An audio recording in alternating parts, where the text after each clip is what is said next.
Now, on behalf of the FD Group, Mr. Farage. Thank you. Well, there's a certain sense of irony here this morning because, of course, this is the week when you were awarded the Nobel Peace Prize. This great achievement. I thought the award bizarre, particularly as this morning what we're discussing are a new range of measures that will further pile on the agony for those southern Eurozone states. Europe is now split from north to south with increasing violence and enmity between the peoples of the north of Europe and the south of Europe. So I don't think the Peace Prize was really very appropriate. Not, of course, that will pose you a problem tomorrow, because there are no leaders in those southern European countries who frankly have got the courage to stand up to the might of Brussels and to challenge the Eurozone project. But what you will have at tomorrow's summit, yet again, is the curious case of Mr Cameron. Because on the one hand, he is a big ally. He resists having a referendum. He publicly states again and again that he wants Britain to remain a member of the European Union. And surprisingly, he has supported every one of your moves towards a fiscal union and a banking union. And Mr Verhofstadt, indeed, called Cameron the greatest federalist outside the Eurozone. And yet, on the other hand, he can't go along with any of this because politically the financial transaction tax, the banking union, are quite impossible in Britain. But every time there is a summit and the Eurozone moves that little bit further forward, it leaves Britain and it leaves Cameron even more marginalised. In fact, it is barely worth him turning up tomorrow. The great debate in Britain has always been that the single market has been the victory of our membership of the Union and that we have great influence over that single market.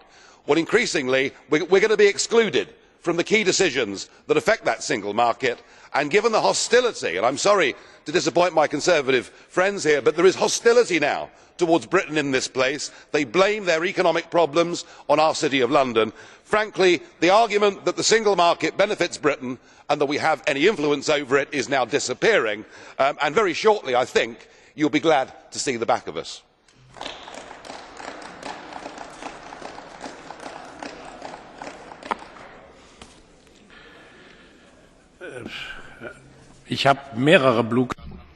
Lots of blue card requests. But Mr. Goerens was first. Monsieur le Président. Le discours de Monsieur Farage. Listening to Mr. Farage, I'm prompted to ask the following question. Mr. Farage, from your point of view, the success of reforms undertaken in the euro area, are those also in the interests of the UK, or do they run counter to the UK's interests?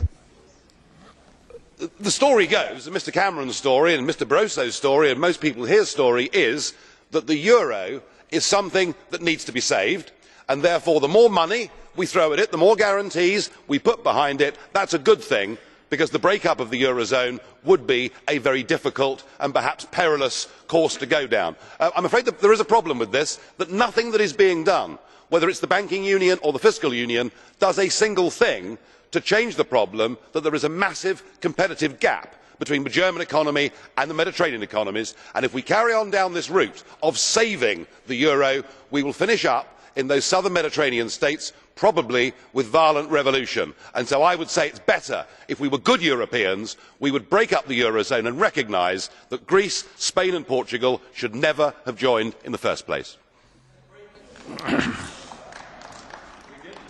Das Wort hat jetzt für die